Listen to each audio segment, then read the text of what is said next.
नमस्कार शेतकरी बंधूंनो, मी ज्ञानेश्वर चिकणे।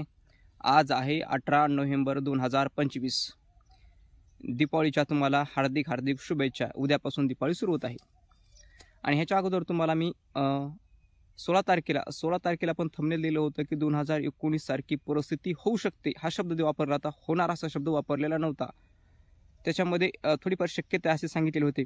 परत 6 ऑक्टोबर रोजी मी अंदाज दिलेला होता खूप मोठ्या प्रमाणामध्ये पाऊस पडेल। 20 ते 28 ऑक्टोबरच्या दरम्यान 20 ते 28 ऑक्टोबरच्या दरम्यान मोठ्या पावसाची शक्यता आहे। नदी नाले वाहून पाऊस पडेल असा एक अंदाज तुम्हाला दिलेला होता मी।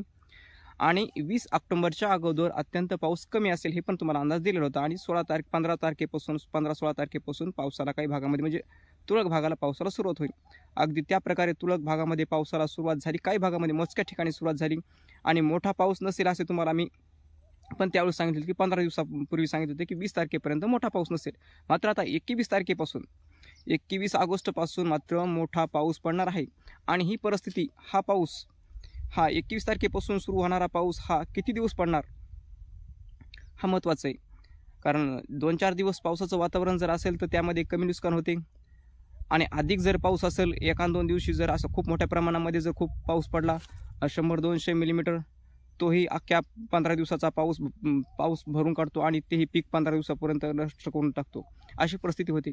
आता 2019 मध्ये बघा, 2019 मध्ये आज 18 तारीख आहे। 18 तारखेपासून पावसाला सुरुवात झालेली होती आणि आज पण याच भागामध्ये काही भागामध्ये सुरुवात झालेली आहे पावसाला, म्हणजे दक्षिण भारतामध्ये। पण थोडाफार बदल असतो त्यामध्ये, ह्या तारखामध्ये थोडा बदल 1-2 दिवसाचा बदल आहे। मात्र 2019 सारखी परिस्थिती होणार म्हणजे होणार। आणि हा पावसाचा कालावधी आहे 15 दिवसाचा।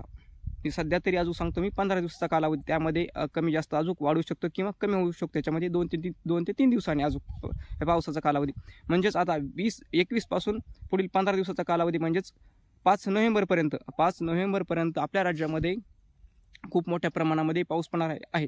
ओढे नदी नाल्याला पाणी येईल एवढा पाऊस पडणार, 2019 सारखी परिस्थिती होणार, हा तुम्हाला मी अंदाज आता ठामपणे देत आहे। आता ह्यामध्ये उद्यापासून म्हणजे उद्या 19 तारखेला थोड्याच भागामध्ये पावसाची शक्यता आहे। त्यामध्ये फक्त दक्षिण महाराष्ट्रामध्ये सांगली सातारा आणि काही भाग मराठवाड्याच्या 1-2 भागामध्ये, पश्चिम महाराष्ट्राच्या 1-2 भागामध्ये। तर आपण आता 21 तारखेकडे जाऊया। तर 21 तारखेपासून राज्यामध्ये खूप मोठ्या प्रमाणामध्ये ढगाळ वातावरण सुरुवात होईल। ढगाळ वातावरण व बऱ्याच ठिकाणी पण पावसाची शक्यता आहे। त्यामध्ये मराठवाडा असेल, पश्चिम महाराष्ट्र असेल, पश्चिम महाराष्ट्रामध्ये जास्त राहील। त्यामध्ये सांगली सातारा कोल्हापूर या जिल्ह्यामध्ये जास्त पावसाची शक्यता आहे। तसेच विदर्भामध्ये 21 तारखेला काय जास्त स्वरूपामध्ये वातावरणामध्ये पावसाची शक्यता नाही, बदल होणार पण पावसाची शक्यता नाही। मात्र 22 तारखेला परत अजून मराठवाड्यामध्ये मात्र जोरदार पावसाची शक्यता आहे 22 तारखेला। त्यामध्ये लातूर धाराशिव या जिल्ह्यामध्ये एकंदर 21 पासून ते 25 तारखेपर्यंत मराठवाड्याच्या बऱ्याच भागामध्ये वाहनी स्वरूपाचा, तर काही ठिकाणी हलक्या स्वरूपाचा, काही ठिकाणी मध्यम स्वरूपाच्या सुद्धा पावसाची शक्यता आहे। एकंदर परिस्थिती जर पाहिजे तर हा पावसाचं वातावरण कमी जास्त होत राहील आणि पावसाचं जे स्वरूप आहे त्यामध्ये वाढतच जाणार आहे त्यामध्ये। आणि परत अजून 26-27 तारखेला बघा, तुम्ही ह्याच्या अगोदर पण मी सांगितलं होतं की 26-27 तारखेला पण मोठ्या पावसाची शक्यता आहे। त्या कालावधी म्हणजे ह्याच्या अगोदर म्हणजे 10-12 दिवसापूर्वी सांगितले, पण बरेच जणांचे असे अंदाज आले की 26-27 तारखेला पाऊस नाही आहे, पण मी त्या अंदाजावर ठाम राहिलो।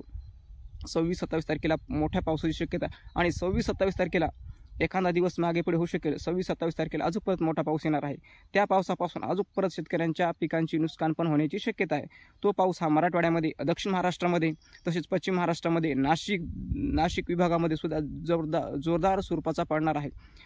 तर म्हणजे आता 26, 27, 28 पर्यंत झालेला पाऊस खूप मोठ्या प्रमाणामध्ये पडणार आहे। जवळपास 28 तारखेपर्यंत जर पाहिलं तर आपल्या राज्यामध्ये जवळपास 80 ते 90% भूभागावर पाऊस पडलेला असेल। त्यामध्ये उर्वरित 10% भूभागामध्ये अत्यंत कमी पाऊस पडलेला दिसून येईल। त्यामध्ये थोड्या प्रमाणामध्ये पण पाऊस पडलेला असेल आणि उर्वरित जे अजून 7-8 दिवस राहिले म्हणजे 5 नोव्हेंबरपर्यंत, तर 5 नोव्हेंबरपर्यंत राज्यामध्ये कमी अधिक प्रमाणामध्ये पावसाचं स्वरूप सतत राहणार आहे। आणि त्या कालावधीमध्ये पाहिलं जर हे कपाशी वेचणी असेल, हे असेल, तरी कपाशी वेचणी जे असेल तर कपाशीचे बोंडे सुद्धा खराब होऊ शकतात। कारण मोठ्या पाऊस 15 दिवस पावसाचे वातावरण म्हणजे की खूप मोठं कालावधी असतो आणि 4-5 दिवस जरी चांगला पाऊस पडला तर आता सध्या जर पीक हाताशी आलेले खराब होऊन पिकाची नासाडी सुद्धा होऊ शकते।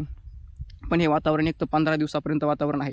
आणि तुम्हाला मी ह्याच्या अगोदर 2025चा मान्सूनचा अंदाज डिसेंबरमध्ये दिलेला होता आणि थंबनेलला पण शेतकरी मित्रांनो तुम्हाला थंबनेलला पण महापूर दाखवलेला होता।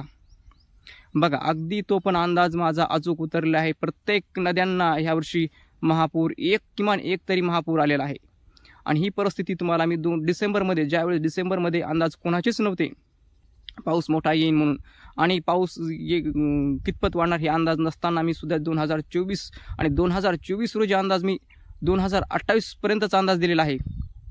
ते सुद्धा तुम्ही व्हिडिओ आपले पाहू शकता. 2028 पर्यंत दिलेला आहे त्यावेळेस. आणि ह्या वर्षी 2025ला खूप मोठ्या प्रमाणामध्ये पाऊस पडेल. आणि त्यानंतर परत पुन्हा बऱ्याच जणांचे हवामान अंदाज आले की 4 ते 5% पावसामध्ये वाढ होईल असा अंदाज आले. पण माझा अंदाज होता की 1.5 पटीने वाढ होईल. ज्यावेळेस महापूर येतात त्यावेळेस 1.5 पटीच्या तुलनेमध्ये पाऊस पडतो, त्यावेळेसच महापूर येतात. आणि पूर आणि महापुरामध्ये फरक आहे. पूर हा साधारण धोक्याच्या पातळीच्या वरी येत नाही, त्याला पण आपण पूर म्हणू शकतो. पण ज्यावेळेस धोक्याच्या पातळीच्या वरी ते 10 ते 20 वर्षानंतर किंवा 30 वर्षानंतर ज्यावेळेस पूर परिस्थिती निर्माण होते त्याला आपण महापूर होतो. म्हणजे त्यानंतरच जे खूप मोठ्या प्रमाणामध्ये पाऊस पडतो त्यालाच आपण महापूर म्हणतो. तसे महापुराचं चित्रसुद्धा तुम्हाला मी दाखवलं होतं, ते सुद्धा तुम्ही व्हिडिओ पाहू शकता. आणि हा जो आहे अंदाज, ह्या अंदाजावर आपण अजून ठाम आहेत की 2019 सारखी परिस्थिती होऊ शकते आणि होण्याची पण शक्यता जवळपास आता आम्ही 80-90% पोहोचलेलो आहे. तर हा झाला आपला अंदाज. आपल्या चॅनलला सबस्क्राईब करायला विसरू नका, शेअर करायला विसरू नका. धन्यवाद.